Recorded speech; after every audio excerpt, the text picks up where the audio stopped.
Hi there, we are back to give you more tips to help you enjoy the best of the West. My name's Matt, and this is Cheryl, and we make videos and travel guides and audio guides to help you enjoy your vacations. And today we are excited to talk about a lesser known park that we just returned from. We spent 3 days hiking all over Capitol Reef National Park. So we are going to cover 6 of the main hikes to do at Capitol Reef National Park. So our first one is the Capitol Gorge hike. It's an easy 1 mile each way, mostly sandy surface. On it, you're going to see some cool things like petroglyphs. There's a pioneer roster. That's where pioneers came through and carved their names in the rocks. And there's also water tanks, which is basically like a little puddle, a little bigger than a puddle, but where water is reserved in the canyon. This is really quite cool. One of the cool things about this hike is the drive to it. It's a neat slot canyon that's about 2 miles of a dirt road where you go through a slot canyon. And one of the best drives I've ever seen through a slot canyon. Walls are high and narrow.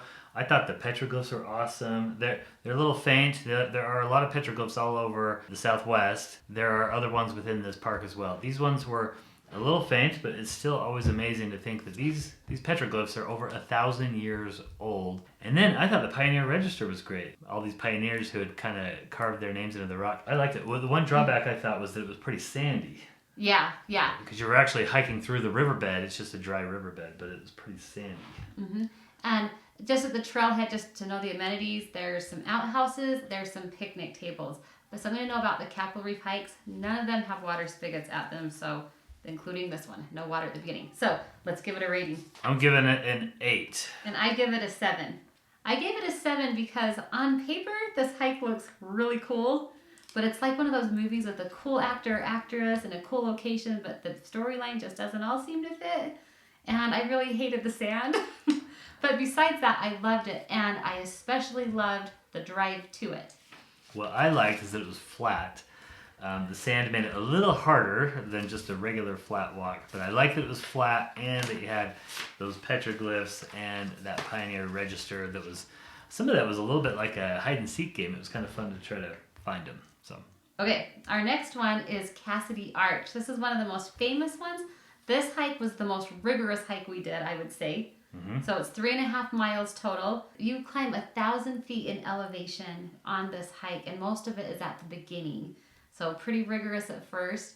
You do hike through a mixture of sand, packed dirt, and sandstone. And you go to a really cool arch at the end.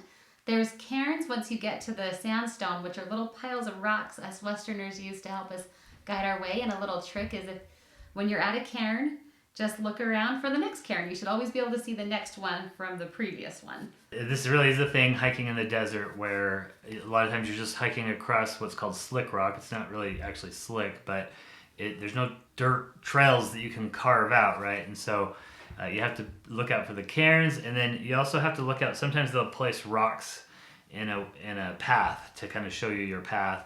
Sometimes they'll put down like a log or a tree limb or something like that as a border.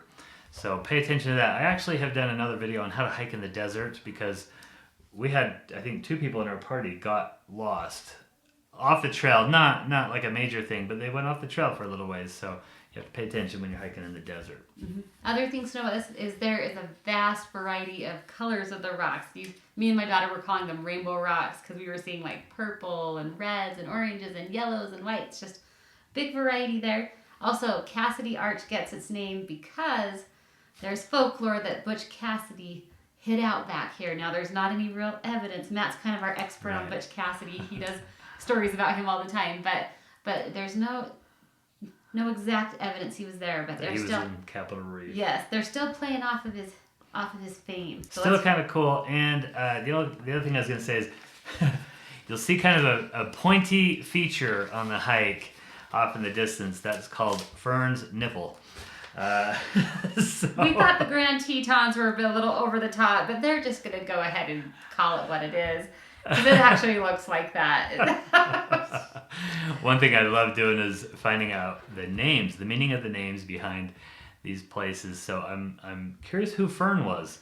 Okay, so Don't be looking for pictures of Fern on the internet. We'll have to figure that. I don't know the story yet, but I'll figure it out and I'll put it on our audio guide. We'll have a story about Fern's nipple, I'm sure. I rate it a 7 and Cheryl rates it a 9. Now here was my complaints about Cassidy Arch. First of all, this is one of the most popular hikes in the park, so I'd heard a lot about Cassidy Arch, but I didn't know it was going to be as steep as it was, over 1,000 feet in elevation gain. For me, the best part of it was right along the edge of the canyon. You're looking down into the gorge that you just drove up.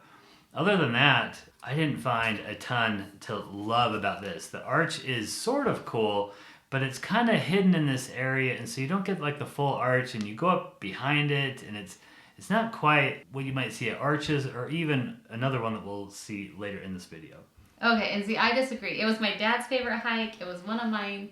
And one of the cool things about this arch is you can actually get out and walk on it. It's wide enough to do that. And it's not like, I think most of us who think of an arch are thinking about Delicate Arch that's on a lot of the Utah license plates. This one's not like that. Like, it's flat ground, there's the arch, and then there's like the tunnel beneath. So I thought that was pretty cool. And I loved walking across that sandstone and seeing all the colors in the rock. I thought it was pretty cool. There are outhouses and garbages at the trailhead. Just remember, no water. Okay. Next one is Hickman Bridge, possibly one of the most famous there. So Hickman Bridge is actually not a bridge. A bridge is another name for an arch. So you're going to be seeing another arch here.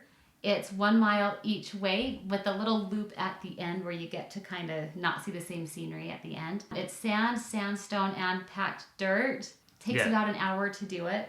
One thing that's nice is when you start out at the bottom, it's right along the Fremont River. And so you kind of get that river. We actually sat down there on the side of the river for a little while. It was just kind of nice to hear the running water there in the desert. As you climb up the switchbacks, you get to all this volcanic rock, which is pretty cool. There's all these bowling balls all over the place, and then that's contrasted with the white rock behind it. And this one had some of the best views of the best features in the park, these white rock features.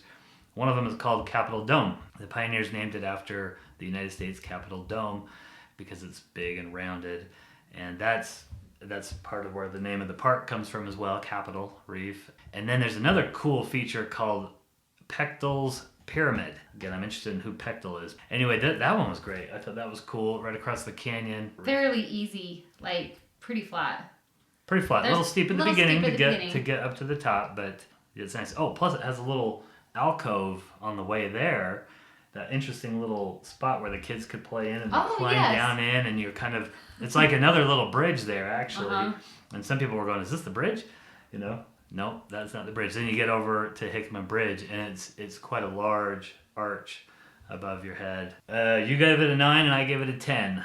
Yeah. All right. I thought the views here were just some of the best in the park. I only gave it a 9 because I'm reserving my 10 for my favorite. Fremont River really just goes along the Fremont River, which goes through the town of Fruita, past the campground, past the amphitheater. And some orchards. The first 0.3 miles is just flat right by the river through the orchards.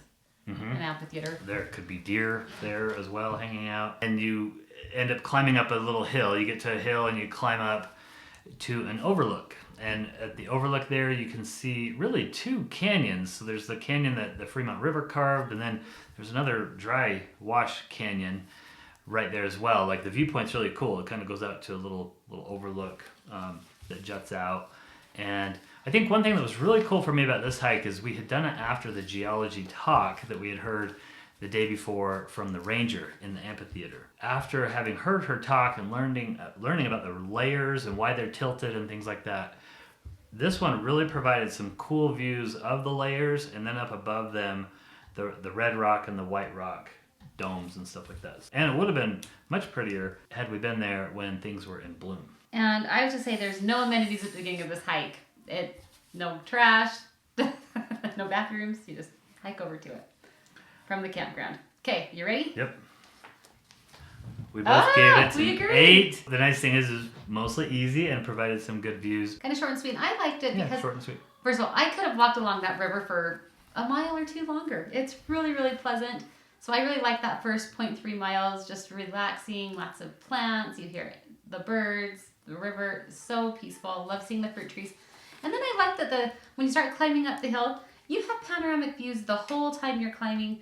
So if you only walk like a quarter of a mile up there, no big deal. You still get a great view. Just turn around and come down when you're tired. And we saw some cool ripple rocks on that trail too. On the ripple rocks, they look like there's little ripples in them. And they're old and ancient and cool. So, they're old petrified beaches, basically. Yeah. Next one is Cohab Canyon. This was the first hike we did at Capitol Reef.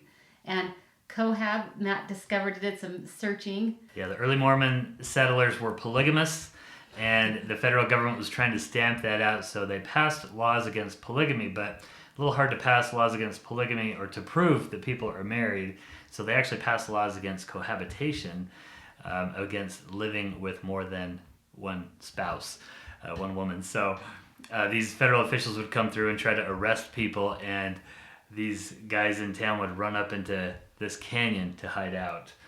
So they called it Cohab Canyon, which is kind of funny. You access this right from the Fruita campground. Really easy. If you're not staying there, there's a dirt parking lot you can go to. Once again, no amenities at all at the beginning of this hike. It's 1.5 miles each way and about 800 feet elevation gain. So it is a little challenging. It took us about 1.5 hours. Pretty steep switchbacks at the beginning. And then after a while it levels out and you're rewarded with a nice view at the end of the river and the orchards, just overlooking the whole Fruita Valley. Really not much to complain about here except for the switchbacks at the beginning. But this was the first hike we did, so I wasn't quite as sick and tired of them at that point. But the views of Fruita below are really cool. And again, it would have been cooler if we had done this in the summer when everything was in bloom. I loved this one. We did it at sunrise and it was great. Okay, what do you give it? I give it a 9. Cheryl gives it a 7. So this is funny. This is the first hike we did. She wasn't as impressed with it as I was. I thought the canyon was kind of cool. It's not towering walls, but I thought it was still a fun little canyon, and I loved the overlooks. Okay, one nice thing about this hike is you have really close access to the Gifford house where you can go buy yourself a piece of pie afterwards. But I think I was a little underwhelmed just because the trees weren't in bloom, so they were just sticky trees, you know? Like no blossoms, no leaves. It was just kind of desolate trees. I do think I'd have a different view of this if we were there like 3 weeks later in May. Okay, so the next one is Chimney Rock. I hadn't heard much about this before we did it. It wasn't really high on my priority list. It is 3.4 miles long. Round trip, and it is a loop. One thing I'd heard is that people like to do this at sunset because it does get up over to some nice overlooks and you see the sun hit the canyon walls in the evening. But I didn't want to do it at sunset because then you're hiking back down in the dark. So we ended up doing this as a morning hike, and again, I wasn't expecting much and I loved it. This one was great. There is a formation there called Chimney Rock, and so and you can actually see Chimney Rock from the parking lot. I was a little curious because I'm like, this is a Chimney Rock hike and I can see this from the parking lot. So what else is going to happen here? Yeah, we thought it was just going to really be to get up to look at Chimney Rock. Yeah. But no, it actually goes along the rim for a ways with some beautiful views down below of the road and what's called the Water Pocket Fold. Capitol Reef is known for the Water Pocket Fold. That's actually why it's protected as a national park, is there's this geological formation that is all these layers that are exposed and stuff. And so you get a pretty good shot of that, and then you end up going back into a little canyon with some big boulders that have come down.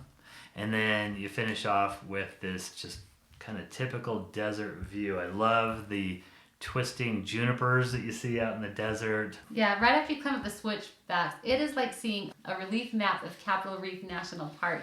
I mean, it is amazing. You can see the whole thing.